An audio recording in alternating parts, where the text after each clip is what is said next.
So hello class ninth, welcome to Zenith Guru institute. This is Shikhar Khare. और आज हम लोग स्टार्ट करने जा रहे हैं अपना नेक्स्ट लेक्चर, है ना। एनसीईआरटी एक्सरसाइज के हम लोग अपने नेक्स्ट लेक्चर में है, लेक्चर नंबर 6। ठीक है। तो जो मैंने लास्ट वीडियो अपलोड करी थी regarding this topic, lecture number 5, तो उसमें हम लोगों ने कुछ इंटेक्स्ट क्वेश्चंस को कवर किया था। ठीक है। आज हम लोग उसी से आगे बढ़ते हैं और जो हम लोगों के और भी जो क्वेश्चंस हम लोगों को मिलेंगे, ठीक है, तो उसको हम लोग आगे सॉल्व करते हुए बढ़ते हैं। ठीक। तो एनसीईआरटी का हम लोगों का ये जो चैप्टर है ग्रेविटेशन, ये मान के चलिए अभी मुझे एक दो लेक्चर इसमें कम से कम और लगेंगे, क्योंकि इसमें शायद क्वेश्चन की मात्रा थोड़ी ज़्यादा है।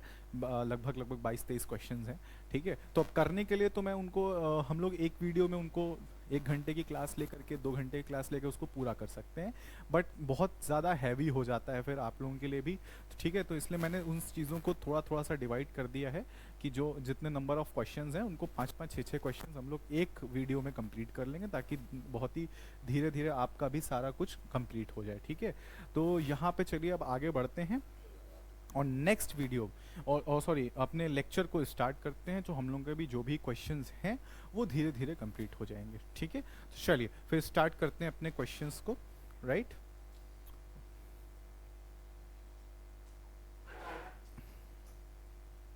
यस। तो अभी देखा जाए गाइस, तो हम लोगों ने जो है यहाँ तक हम लोगों ने सारे क्वेश्चंस कल कर लिए थे। ठीक है।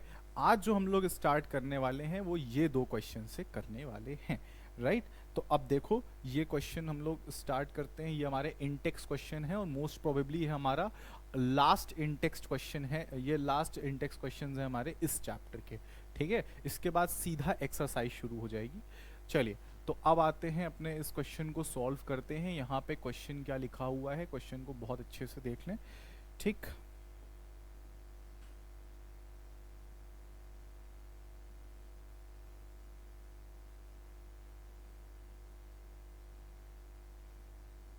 यस। चलिए क्वेश्चन को देख लेते हैं। क्वेश्चन यहाँ पे क्या गिवन है, कह रहा है कि you find your mass to be 42 kg। ठीक है। On a weighing machine, is your mass more और लेस देन 42 kg। कह रहा है कि यार अगर हम लोग किसी भी एक वेइंग मशीन में खड़े होते हैं और वहाँ पे अगर हम लोग अपना वजन नापते हैं, तो अगर आपने अपना वजन नापा और आपका वजन 42 किलो यानी कि 42 kgs निकला, ठीक है, तो इसका एक्चुअल में जो आपका मास है, वो एक्चुअल जो मास है आपका, क्या वो 42 kg से ज़्यादा होगा या 42 kg से कम होगा। अब एक चीज़ देखो, मेरी बात बहुत अच्छे से समझना कि हमारा जो वेइंग मशीन होता है, ठीक है, जो भी हमारा वेइंग मशीन होता है ना, इसको, ये जो वेइंग मशीन है ये बेसिकली क्या बताता है, हमारा मास बताने के लिए, जो हमारा ट्रू मास है उसको बताने के लिए ये हम लोग इसको रखते हैं। ठीक है। ये ट्रू मास बताने के लिए होता है। ठीक है। अब एक चीज़ यहाँ पे समझ के चलना धीरे से, समझ में आ जाएगी कि क्या क्यों ऐसा होता है कि मास हमारा 42 kg से ज़्यादा निकलेगा या कम निकलेगा। यहाँ पे देखना।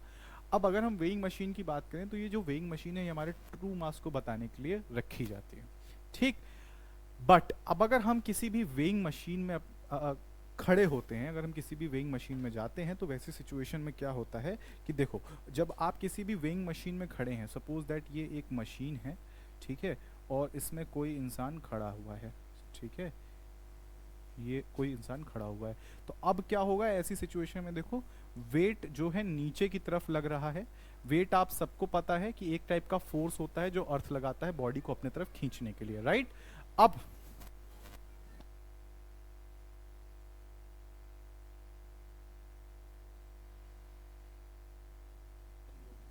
यस, तो अब यहाँ पे क्या होगा कि जो वेट है ये डाउनवर्ड डायरेक्शन में लगता है, लेकिन अगर मैं अपथ्रस्ट बोलूं जो कि एयर के द्वारा लगाया जाता है, वो किधर के डायरेक्शन में होगा, वो अपवर्ड के डायरेक्शन में होगा। यानी कि अपथ्रस्ट बाय एयर वो किस डायरेक्शन में होगा बेटा, ऊपर की डायरेक्शन में होगा, right. Yes, upthrust by air हमारा किस डायरेक्शन में होगा, अपवर्ड डायरेक्शन में होगा। ठीक है। तो एक्चुअल वेट नीचे है, अपथ्रस्ट बाय एयर ऊपर है, तो जो एपरेंट वेट यहाँ पे आएगा, देखो जो एपरेंट वेट यहाँ पे आएगा वो यहाँ पे अगर आप देखो, तो अब क्योंकि बॉडी नीचे ही जा रही है, जाहिर सी बात है कि हमारा एपरेंट वेट जो है ये क्या होगा, हमारा जो हमारा एपरेंट वेट है ये क्या होगा, ये कम होगा, ठीक है। ये जो एपरेंट वेट है ये जो है लेस देन होगा हमारे इस वेट से, ठीक है। ये बात समझ में आ गई। और ये जो एपरेंट वेट है यही जो है क्या कौन मेजर कर लेता है, ये मशीन जो है मेजर कर लेती है, ठीक। अब देखो यहाँ पे एपरेंट वेट क्या है, लेस देन है वेट से, ठीक है। अब यही जो एपरेंट वेट है ये कौन मेजर कर रहा है, ये मेजर कर रही है वेइंग मशीन, ठीक है। मेरी बात समझ में आ गई। तो एक्चुअल में अगर हम देखें तो यहाँ पे क्या है कि ये जो मास आपको यहाँ पे, अब देखो ये जो एपरेंट वेट है ये इसको मेजर कर लेता है जो कि एक्चुअल मास से कम होता है, ठीक। एक्चुअल मास से क्या होता है, कम होता है।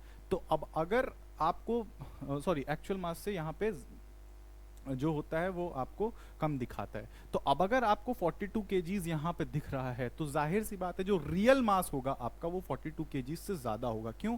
क्योंकि ये जो वेइंग मशीन है ये आपको कम वाला मास शो कर कम वाला वेट शो कर रही है एक्चुअल वेट के मुकाबले, क्योंकि जो एपरेंट वेट है वो एक्चुअल में कम है जिसको कि यहाँ पे वेइंग मशीन जो है मेजर कर ले रही है।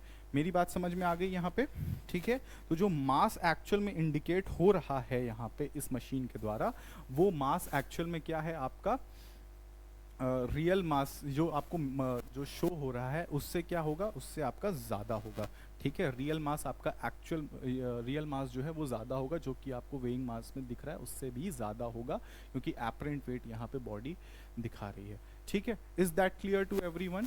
ठीक है, यहाँ पे होप सो सारी चीज़ें आपको क्लियर होंगी। देखो ये सब जो क्वेश्चंस हैं ये बहुत ऐसे क्वेश्चंस हैं जो फैक्चुअल क्वेश्चंस में बहुत ज़्यादा दिमाग लगाने की ज़रूरत नहीं होती, थोड़ा सा समझ कॉन्सेप्ट लगा लोगे आंसर तुम लोगों को आ जाएगा। कोई सॉल्व करने वाली चीज़ नहीं है, ठीक है।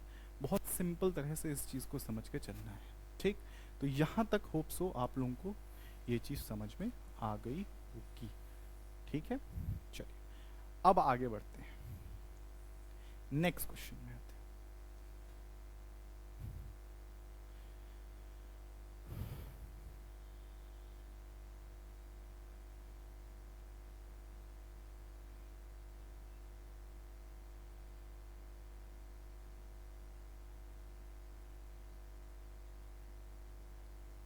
यस, अब देखो यहाँ पे एक चीज़ यहाँ पे समझ के चलना, ये जो क्वेश्चन आपको दिया है इसको क्वेश्चन को एक बार हम लोग देख लेते हैं फिर समझते हैं कि क्वेश्चन हमसे क्या कहना चाह रहा है। देखो ये जो क्वेश्चन आपको यहाँ मेंशन है वो क्या कह रहा है कि you have a bag of cotton, यानी कि एक तरफ अगर देखा जाए तो एक तरफ हमारे पास है, अगर हम बैग की बात करें तो ये दो टाइप हैं अपने पास और दोनों ही 100 केजी के हैं, दोनों ही 100 केजी के हैं। तो 100 केजी से होने से क्या होता है यहाँ पे कि ये 100 केजी है जो कि ये एक बैग कॉटन का है और दूसरा आयरन बार का है। किसका है? आयरन बार का है, ठीक है। आयरन बार का है और ये एक कॉटन का है। फिर आपसे क्या कह रहा है कि you have bag of cotton and iron bar each indicating a mass of 100 kgs when measured on a weighing machine, in reality one is heavier than other. तो आपको ये बताना है, आपको ये बताना है कि इन दोनों में से कौन सा भारी होगा, कॉटन वाला ज़्यादा भारी होगा या आयरन बार का ज़्यादा भारी होगा, ठीक है। तो अब इसको बहुत ध्यान से समझो, ये वही कॉन्सेप्ट है जो अभी क्वेश्चन नंबर 1 में लगा था, ठीक है। अब यहाँ पे अगर आप देखो तो सबसे ज़्यादा अपथ्रस्ट किस पे वर्क करेगा? अगर आप देखो सबसे ज़्यादा अपथ्रस्ट वर्क करेगा कॉटन में, ठीक है। आयरन बार में हमारा थोड़ा सा एपरेंट वेट, अब देखो यहां पे अगर मैं सिंपल भाषा में बात करूं तो कॉटन बैग, ठीक है, कॉटन बैग, यस, अगर हम बात करें कॉटन बैग का जो वेट होगा, वेट है ना, वो कितना होगा, वो कम होगा किसके कंपैरिजन में? आयरन बार के, ठीक है। मैं ऐसा इसलिए बोल रहा हूं, ये ग्रेटर देन होगा, मतलब अगर मैं ओवरऑल बात करूं कि कौन सबसे ज्यादा हैवी होगा तो वो ये वाला होगा, कॉटन बैग ज्यादा भारी होगा as compare to iron bar, ठीक है। As compare to iron bar हमारा कॉटन बैग, कॉटन से जो भरा हुआ बैग है वो ज्यादा भारी, ज्यादा हैवियर होगा इसके पीछे का रीज़न ये है क्योंकि यहाँ पे जो अपथ्रस्ट लग रहा है बेटा, ठीक है, यहाँ पे अगर अपथ्रस्ट की बात देखें तो अपथ्रस्ट यहाँ पे ज़्यादा लग रहा है, because it has more upthrust, because it has more air upthrust.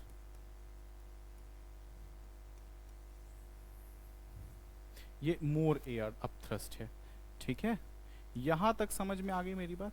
अब जब इसके पास ज्यादा एयर अपथ्रस्ट है, ठीक, तो अब अगर मैं बात करूं ट्रू वेट की, ठीक है, यहां पे मैं एक चीज आपसे बात करना चाहता हूं, अगर मैं बोलूं आपसे ट्रू वेट, तो ट्रू वेट का मतलब यहां पे क्या होता है, एपरेंट वेट होता है, प्लस दूसरा कौन सा वेट करेंगे, अगर यहाँ पे एपरेंट वेट है बेटा तो दूसरा वेट हमारा क्या हो जाएगा, अपथ्रस्ट हो जाएगा, ठीक है, वेट नहीं कहेंगे उसको, लेकिन अगर हम लोग बोलें तो एक होता है एपरेंट वेट और एक होता है अपथ्रस्ट, तो इन दोनों को जोड़ देते हैं, इन दोनों को जोड़ के ही यहाँ पे हमारा ट्रू वेट निकल के आता है। समझ में आ रही है मेरी बात? तो ये ट्रू वेट है, ठीक है। अब क्योंकि एयर अपथ्रस्ट ज्यादा है, किसमें, एयर थ्रस्ट ज़्यादा है हमारे कॉटन के बैग में, तो ऐसी सिचुएशन में हमारा कॉटन बैग ज़्यादा हैवी होगा, क्यों, क्योंकि इसमें एयर अपथ्रस्ट ज़्यादा है, ठीक है। अब क्या है, अब देखो लास्ट क्वेश्चन में अगर हम लोग देखा था तो वहाँ पे एपरेंट वेट कितना आ रहा था, कम आ रहा था, ठीक है, यहाँ पे एपरेंट वेट ज़्यादा आ रहा है। समझ में आई मेरी बात? ऐसी सिचुएशन में अगर आप देखो तो यहाँ पे एयर अपथ्रस्ट ज़्यादा है, ठीक है, तो ऐसी सिचुएशन में हमारा जो वेट भी अगर आए, यहाँ पे जो वेट आएगा हम लोगों का वो ज़्यादा आएगा, ठीक है। यहाँ तक समझ में आ गई? ये देखो ये सारे क्वेश्चंस बेटा ऐसे ही हैं कि ये बहुत सिंपल क्वेश्चंस होते हैं, इनको बहुत सिंपली हैंडेड आपको करना होता है, ठीक है, इसको बहुत सिंपली इसको आपको सॉल्व करना होता है। तो यहाँ तक ये चीज़ आपको समझ में आ गई, क्योंकि ये ज़्यादा भारी होगा क्योंकि इसके पास एयर अपथ्रस्ट ज़्यादा है, ठीक है। चलिए अब आते हैं अपने नेक्स्ट क्वेश्चन में। तो हम लोगों का देखिए ये वाला जो पोर्शन है बेटा ये भी कंप्लीट होता है।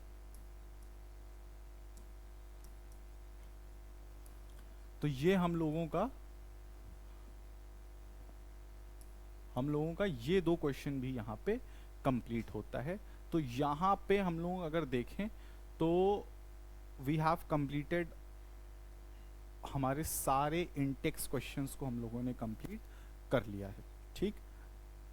अब आते हैं एक्सरसाइज, अब आते हैं एक्सरसाइज के क्वेश्चंस, ठीक। तो चलिए एक्सरसाइज के क्वेश्चंस को करते हैं, ओके।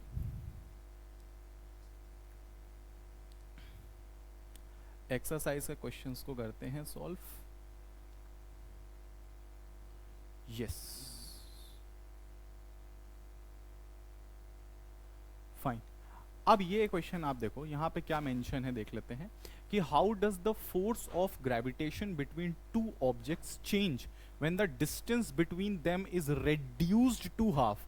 यानी कि जो देखो यहाँ पे क्वेश्चन क्या है, आपसे कह रहा है कि जो भी हमारा ग्रेविटेशनल फोर्स है, अगर उसकी डिस्टेंस जो भी ग्रेविटेशन फोर्स है दो ऑब्जेक्ट के बीच का, अगर हम उसकी डिस्टेंस को हाफ कर दें तो ये बताओ फोर्स में कितना चेंज आएगा। ये क्वेश्चन देखो अक्सर आपसे पूछे जाते हैं, ये हाफ करने वाला, डबल करने वाला, 1/4 करने वाला, ये क्वेश्चन आपसे अक्सर पूछे जाएंगे। इनके 2-3 पैटर्न सेट होते हैं, उस तरह से ही आपको ये क्वेश्चन सॉल्व हो जाएगा। आप देखो यहाँ पे अगर मैं बहुत सिंपली बात करूं तो फॉर्मूला बेटा हमारा क्या है, F = G m1 m2 by r square.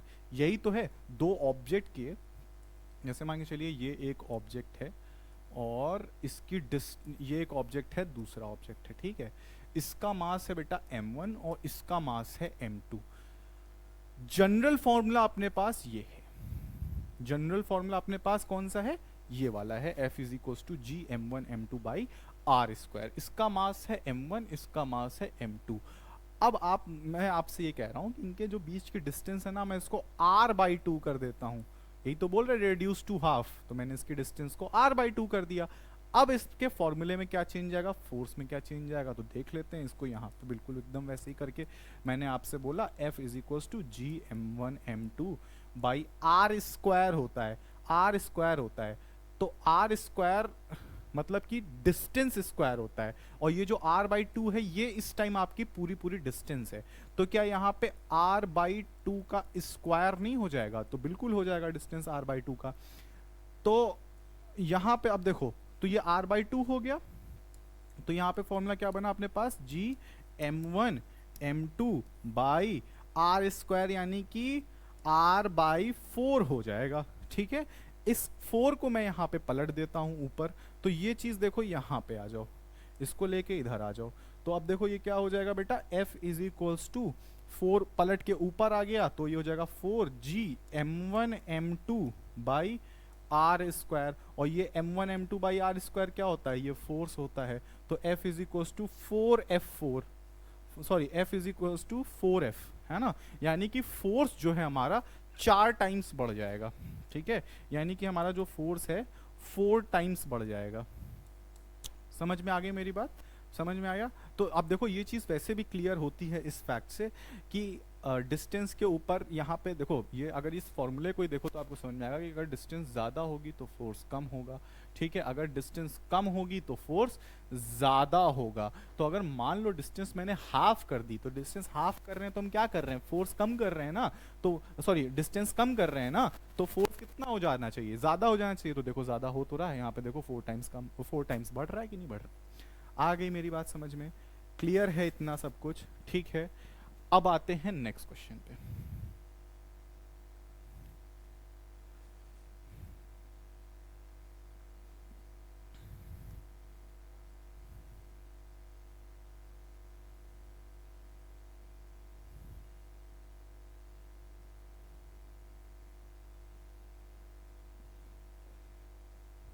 चलिए फाइन, अब आते हैं नेक्स्ट क्वेश्चन।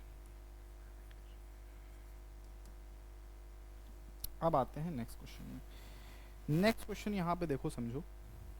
अब ये क्वेश्चन आपसे क्या कह रहा है कि gravitational force acts on all object in proportion to their masses, why then a heavy object does not fall faster while sorry does not fall faster than the light object. Fine, okay. तो बात बिल्कुल सही है कि ये जो gravitational force होता है, जो भी जब भी कोई भी बॉडी बेटा नीचे की डायरेक्शन में जा रही होती है, एक चीज़ याद रखना, जब भी कोई भी बॉडी नीचे की डायरेक्शन में जा रही होती है तो उसके ऊपर काम करता है एक्सेलरेशन ड्यू टू ग्रेविटी। उसके ऊपर क्या काम करता है, एक्सेलरेशन ड्यू टू ग्रेविटी काम करता है।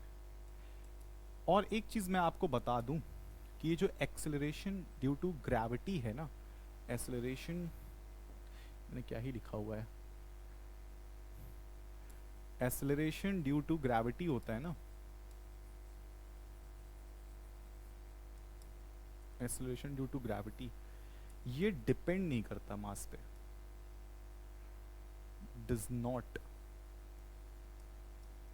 Depend upon mass. तो ये जो एक्सेलरेशन ड्यू टू ग्रेविटी है ये मास पे डिपेंड नहीं करता है। इस वजह से अगर हम बात करें कि जो हमारा हैवी ऑब्जेक्ट है वो ज़्यादा फास्ट नीचे की डायरेक्शन में नहीं गिरता है, ज़्यादा फास्टली फॉल नहीं करता है as compare to light object. Light object के कंपैरिजन हमारा जो हैवी ऑब्जेक्ट है ये थोड़ा सा पीछे रहता है। ठीक है, ये थोड़ा सा स्लो फॉल करता है as compare to light object. आगे मेरी बात समझ में? ठीक है, तो मास पे डिपेंड करता नहीं है, लगना इसको सबके बराबर ही है। ठीक है, तो ठीक, तो अब क्योंकि एक चीज यहाँ पे देखो, ये जो एक्सेलरेशन ड्यू टू ग्रेविटी है, ये जो भी देखो कोई भी बॉडी हो, ठीक है मेरी बात समझना, कोई भी बॉडी हो, ठीक, कोई भी बॉडी हो, यहाँ पे आपसे पूछ रहा है कि same acceleration due to gravity होनी चाहिए। ठीक है, क्या बोल रहे, gravitational force acts on all in proportion masses. हाँ, अब एक चीज यहाँ पे समझो कि जो एक्सेलरेशन ड्यू टू ग्रेविटी है ना, जो भी एक्सेलरेशन ड्यू टू ग्रेविटी है, मैंने ऐसा क्यों बोला कि डिपेंड नहीं करता मास पे, आप समझो। देखो कोई भी ऑब्जेक्ट हो, चाहे हल्का हो चाहे भारी हो, वो जब जमीन पे गिरता है तो हल्का और जो भारी ऑब्जेक्ट होता है दोनों के ऊपर सेम एक कांस्टेंट एक्सेलरेशन वर्क करता है 9.8 का। तो बात बिल्कुल सही है ना कि कांस्टेंट एक्सेलरेशन काम करता है 9.8 का, जो कि मास पे डिपेंड ही नहीं करता है। तो इस वजह से ऐसा होता है कि जो फॉलिंग होती है हैवी ऑब्जेक्ट की, वो धीरे होती है as compare to light object, right? क्योंकि जो एक्सेलरेशन ड्यू टू ग्रेविटी है वो मास पे डिपेंड नहीं करता है। समझ में आ रही है मेरी बात? यहां तक होप सो आप सबको क्लियर हो गया होगा। अब आते हैं नेक्स्ट क्वेश्चन पे, ठीक है? अब आते हैं नेक्स्ट क्वेश्चन पे।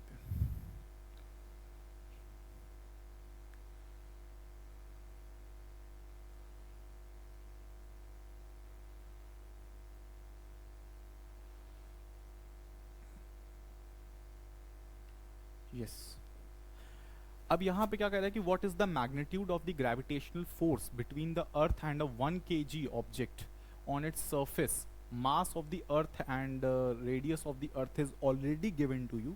अब यहाँ पे एक चीज को बहुत अच्छे से समझ के चलो। देखो, ये जो कॉन्सेप्ट है ये आपको ऑलरेडी मैंने कॉन्सेप्ट वीडियो में आप लोगों को बता रखा है। वहाँ पे कॉन्सेप्ट वीडियो में ही मैंने एक्सप्लेन करके रखा है कि ऐसा क्यों होता है। यहाँ पे देखो सिचुएशन समझना। अगर मैं बेटा बात करता हूँ एक्सेलरेशन आंसर, अगर मैं यहाँ पे आंसर आप लोग बताऊँ तो F is equals to G m1 m2 by r square, ये होना चाहिए। यहाँ तक आप सब लोग ये बात को मानते हैं कि होना चाहिए, बिल्कुल सही बात है। अब अगर मैं एक चीज़ ये देखूँ, ये बोल रहा है कि ऑब्जेक्ट जो है अर्थ की सरफेस पे है, यानी कि ऑब्जेक्ट यहाँ पे रखा हुआ है। अगर ये अर्थ की सरफेस माने तो ऑब्जेक्ट हमारा यहाँ रखा हुआ है। इसका मास है m1, इसका मास है m2। अब क्योंकि ये यहीं तक रखा हुआ है तो यहाँ की देखो ये जो डिस्टेंस भी होगी वो कितनी होगी, इसके रेडियस के बराबर ही होगी, ठीक? अब अगर बेटा मैं यहाँ पे f इज इक्वल्स टू जी की वैल्यू यहाँ पे आपको ऑलरेडी गिवन होगी, जी की नहीं भी वैल्यू गिवन है तो मैं यहाँ पे बता देता हूँ 6.67 into 10 to the power -11 newton metre square पर केजी स्क्वायर, ये इसकी वैल्यू होती है। तो यहाँ पे g is equals to m1 m2 by r square, यहाँ पे हम लोग अगर वैल्यू पुट करें तो g की वैल्यू कितनी है 6.67 into 10 to the power -11 into m1 यहाँ पे कितना है हमारा मास ऑफ अर्थ ले लो, तो मास ऑफ अर्थ कितना है 6 इंटू 10 की पावर 24 kgs है, ठीक है?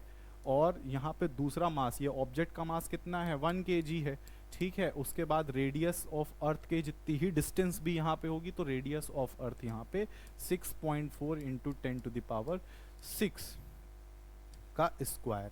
अब अगर आप देखो ये चीज़ 1 से मल्टीप्लाई है ना, लेकिन ये कैलकुलेशन आपने कहीं देखी है, ये कैलकुलेशन आपने कहाँ देखी है? जब आप ग्रेविटी के बारे में पढ़ रहे थे और आपने एक फॉर्मूला पढ़ रखा है G इज इक्वल्स टू बड़ा G अपॉन बड़ा G multiplied by M by r square, ये चीज़ पढ़ा था। और यहाँ पे जब आपने इस फॉर्मूले को यूज़ करके और यहाँ पे मास ऑफ अर्थ रखा था और यहाँ पे रेडियस ऑफ अर्थ रखा था, ठीक है? तो यहाँ पे इसकी वैल्यू आपको क्या मिल के आई थी 9.8 मिल के आई थी, याद है? यहाँ पे 9.8 वैल्यू निकल के आई थी। तो क्या यही सिचुएशन आपको यहाँ नहीं दिख रही? भाई 1 किलो का मास है, उससे कितना ही अफेक्ट पड़ जाएगा, ठीक है? तो इतना ज़रूर ध्यान रखो। तो अब ये चीज़ आप लोग देख लो, तो इतना याद रखो कि जब भी कभी ये चीज़ इस टाइप की कोई क्वेश्चन आए ना और यहाँ पे दूसरा मास कुछ और दिया हुआ है, डिस्टेंस बस इतना याद रखो कि डिस्टेंस रेडियस ऑफ अर्थ जितनी होनी चाहिए, और ऑब्जेक्ट हमें अगर ऑब्जेक्ट सरफेस पे अर्थ के रखा हुआ है, मास अब यहाँ पे कुछ भी हो जाए, मास यहाँ पे कुछ भी हो जाए, बस रेडियस अगर सेम है तो आपको क्या करना है, देखो इतने पूरे का कैलकुलेशन याद कर लो, इतने पूरे का कैलकुलेशन 9.8 होता है, इतने पूरे का 9.8 होता है, ठीक है? अब अगर मान लो ये मास क्योंकि 1 है तो इसको अपन मल्टीप्लाइड बाई 1 करेंगे, अगर ये 2 होता तो ये मल्टीप्लाइड बाई 2 होता, अब अगर ये 3 होता तो मल्टीप्लाइड बाई 3 होता, लेकिन क्योंकि ये मल्टीप्लाइड बाय 1 ही है सिर्फ, इसलिए आंसर में हमारा वैल्यू आ जाएगा F इज इक्वल्स टू 9.8। समझ में आ गई मेरी बात? इस चीज को पूरा अपने दिमाग में बसा लो कि इसका यूज तुम लोगों को कैसे करना है, ठीक है? इस चीज को देख लेना अच्छे से, ठीक है? ये यहाँ पे ऑलरेडी, ये आपको ऑलरेडी बुक में भी मेंशन है बेटा, मैंने एग्जांपल में, जब अगर आपने मेरा लेक्चर देखा हुआ है तो ये चीज़ मैंने जो है ऑलरेडी आप लोगों को वहाँ पे मेंशन करा के रखी है कि कब क्या कैसे है, राइट?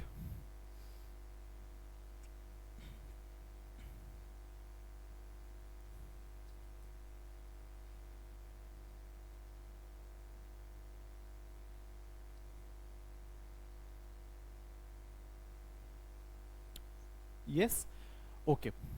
चलिए अब आते हैं अपने नेक्स्ट क्वेश्चन पे।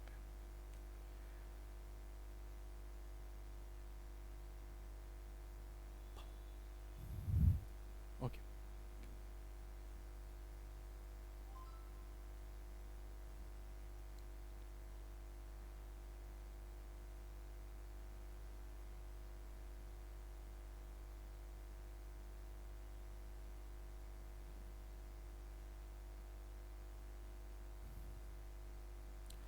चलो अब यहाँ पे देखो, यहाँ पे और क्या मेंशन है, नेक्स्ट क्वेश्चन देखो यहाँ पे क्या है बेटा। The earth and the moon are attracted to each other by gravitational forces. Does the earth attract the moon with a force is greater or smaller or the same as the force with which the moon attracts the earth? Why? Reason, right? सबसे बड़ा reason है दोनों के मास का, ठीक है, यहाँ पे सबसे बड़ा रीजन है दोनों के मास का, इस चीज को समझो, सबसे बड़ा रीजन है दोनों के मास का। क्या रीजन है भैया दोनों के मास का, क्या रीजन है? अब यहाँ पे अगर तुम देखो तो फोर्स तो दोनों का सेम है, जितने फोर्स से ये खींचता है उतने ही फोर्स से ये भी खींचता है, फोर्स तो दोनों का सेम है, लेकिन फिर भी ये खिसक के इधर चला जाता है, ये अर्थ खिसक के इधर नहीं आ पाती। अगर ये अर्थ है तो मैं आपको बता रहा हूं ये मून है, ये मून है, ये अर्थ है। अब आप मुझे ये बताइए कि यहाँ पे आप देखिए, अब इस जब मैं आप लोगों को पढ़ा रहा था उसी टाइम मैंने बोला कि इस सिचुएशन में दो कॉन्सेप्ट लगते हैं बहुत सीधे सीधे। एक तो इक्वल एंड अपोजिट रिएक्शन का लगता है, अगर ये फोर्स लगा रहा है तो ये भी उतना ही फोर्स लगाएगा, तो फोर्स के मामले में दोनों सही हैं, फोर्स के मामले में दोनों सही हैं, दोनों सेम फोर्स लगा रहे हैं, लेकिन ऐसा क्या हो रहा है कि ये खिंच के इधर जा रहा है लेकिन ये खिंच के इधर नहीं आ पा रहा। इसका रीजन ये है, इसका रीजन है आपका F is equals to m a. अगर यहाँ पे A निकालोगे तो F is equals to A निकालोगे तो F बाई एम होता है, यानी कि जिसका मास कम होगा उसका रेट ऑफ एसिलरेशन ज़्यादा होगा, और जिसका मास ज़्यादा होगा उसका रेट ऑफ एसिलरेशन कम होगा। अब यहाँ पे आप मुझे बताओ, आप सबको पता है कि mass of earth is greater than the mass of moon है, तो ये बताओ कि एसिलरेशन या रेट ऑफ एसिलरेशन किस में ज़्यादा होगा या किस में कम होगा। अब देखो इसका मास ज़्यादा है तो इसका रेट ऑफ एसिलरेशन कम होगा, ठीक है, और इसका मास कम है, इसका रेट ऑफ एसिलरेशन ज़्यादा होगा, यानी कि इस पे ज़्यादा एसिलरेशन लगेगा, ये ज़्यादा एसिलरेशन से इस डायरेक्शन में खींचेगा, इसलिए ये इधर आ जाता है और ये इधर नहीं आ पाता, ये रीज़न है। समझ में आ गई है मेरी बात? ठीक है, ये सेम रीज़न है। ठीक, तो अब आते हैं अपने नेक्स्ट क्वेश्चन में। ठीक है गाइज, अब आते हैं अपने नेक्स्ट क्वेश्चन में। नेक्स्ट क्वेश्चन क्या है?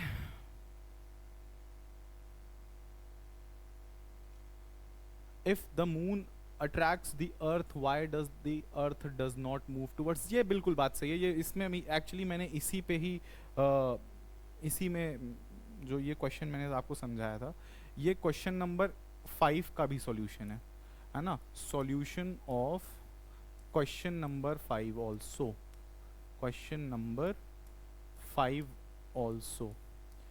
ठीक है, तो फोर्स तो यहाँ पे सेम लगेगा, ये मैंने आपको बता दिया था कि फोर्स तो आपका सेम लगेगा। क्यों? क्योंकि ये फॉलो किसको करेगा, वो न्यूटन्स के थर्ड लॉ को फॉलो करेगा।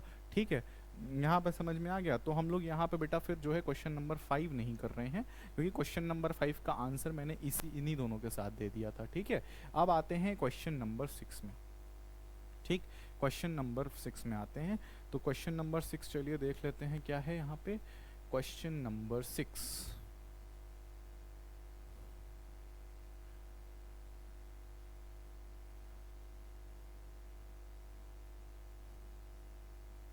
Question number 6, yes. अब ये क्वेश्चन नंबर 6 क्या है यहाँ पे देखो, what happens to the force between the object if the mass of one object is double.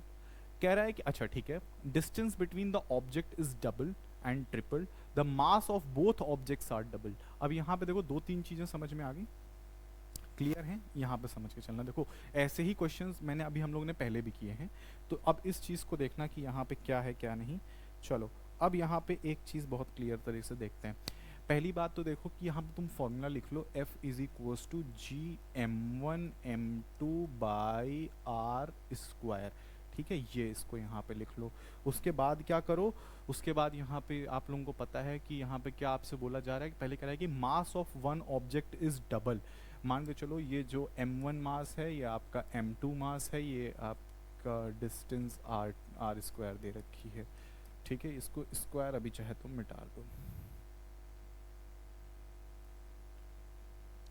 Yes, तो अब ये अगर मान लो क्या कह रहा है कि अगर इसका मास डबल कर दिया जाए, है ना, एक ऑब्जेक्ट का मास डबल कर दिया जाए, मान के चलो m1 का मास 2m1 कर दिया जाए, तो ये चीज़ क्या हो जाएगी, ये चीज़ हो जाएगी 2m1, मतलब ये क्या हो जाएगा जी 2m1 हो जाएगा ये, और ये m2 बाई आर स्क्वायर हो जाएगा। और अगर इसका 2 मैं बाहर निकाल दूं, रुक जाओ यार ऐसे कंफ्यूज कर जाओगे आप लोग, यस, और अगर मैं इसका बेटा 2 बाहर निकाल दूं तो ये क्या हो जाएगा 2g m1 m2 by r square, जो कि फोर्स का होता है। तो फोर्स हमारा कितने टाइम्स हो जाएगा यहाँ पे, फोर्स हमारा 2 टाइम्स बदल जाएगा, ठीक है, यहाँ तक समझ में आ गई। अब यहाँ पे आ जाएगा, अब यहाँ पे देखो, तो ये हम लोगों का फर्स्ट पोर्शन क्लियर हो गया। अब कह रहा है डिस्टेंस को मैंने डबल एंड ट्रिपल कर दिया, यानी कि एक बारी 2r था तो इसका स्क्वायर बेटा कितना बनेगा 4r स्क्वायर बन जाएगा, और 3r करेंगे तो इसका स्क्वायर कितना बन जाएगा 9r स्क्वायर हो जाएगा। अब आप मुझे खुद बताओ, यहाँ पे एक बारी इस फॉर्मूले में, यहाँ पे मैं फिर से इसको चेंज कर रहा हूँ, ठीक है, तो अगर हम लोग यहीं पे देख लेते हैं, चलो इधर नेक्स्ट स्लाइड में देख लेते हैं, तो अगर मैं यहाँ पे देखूं,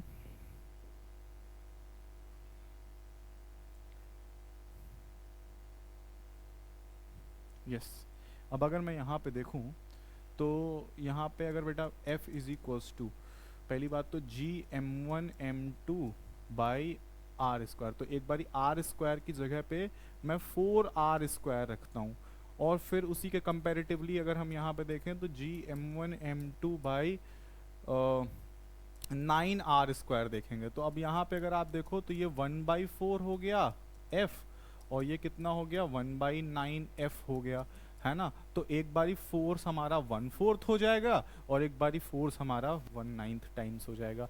समझ में आ गया, क्योंकि देखो इसने डबल किया ना, इसने डबल किया, डिस्टेंस को हाफ नहीं किया, इसने डिस्टेंस को डबल किया और ट्रिपल किया। तो अगर आर स्क्वायर है तो डबल करने पे वो क्या हो जाएगा 2r माना जाएगा, डबल मतलब 2r, उसके बाद उसका स्क्वायर करोगे तो दिस विल बी 4r, समझ गया, 4r स्क्वायर, उसके बाद अगर 3 टाइम्स कर दोगे तो वो 3r स्क्वायर यानी कि 9r स्क्वायर टोटल माना जाएगा। समझ में आई, तो इस हिसाब से देखो अगर तो 1/4 और 1/9 हो जाएगा। होप सो क्लियर हुआ होगा ये चीज, ठीक है। अगर मैं मास की बात करूं, mass of object are double, कह रहा है कि मास ऑफ ऑब्जेक्ट क्या बोल रहा है, डबल बोल रहा है। मास ऑफ ऑब्जेक्ट क्या है, मास of object, mass of both the object बोला है शायद, both of object is double. तो बेटा ऐसी सिचुएशन में आपको पता है क्या होगा, अगर m1 का मास 2m1 कर दिया है और इसका भी मास 2m2 कर दिया है, तो आप ये सोचो दोनों मल्टीप्लाई हो जाएंगे, तो ये 4 टाइम्स फोर्स में चेंज आ जाएगा। क्वेश्चन आप लोग देख लो, क्वेश्चन आपसे यहाँ पे क्या बोला जा रहा है, एक बारी देख लो, क्वेश्चन आपसे क्या बोला जा रहा है कि बोथ दी ऑब्जेक्ट का मास हम यहाँ पे डबल कर दें, तो बात बिल्कुल सही है। तो यहाँ पे जो है हमारा कितना हो जाएगा 4 टाइम्स फोर्स में चेंज आ जाएगा, ठीक है। तो होप सो यहाँ तक आपको सबको कॉन्सेप्ट समझ में आ गया होगा गाइस, ठीक है। तो अब हम लोग नेक्स्ट टर्न पे हम लोग 7 से आगे क्वेश्चन की तरफ बढ़ेंगे। आज का लेक्चर मैं यहीं तक रख रहा हूँ, ठीक है, ताकि बहुत ज़्यादा हैक्टिक ना हो, बहुत ज़्यादा हैवी ना हो आपके लिए, और ये चीज़ आपको क्लियर हो जाए, राइट। तो गाइज मिलते हैं अपने नेक्स्ट वीडियो में, तब तक के लिए टाटा बाय बाय एंड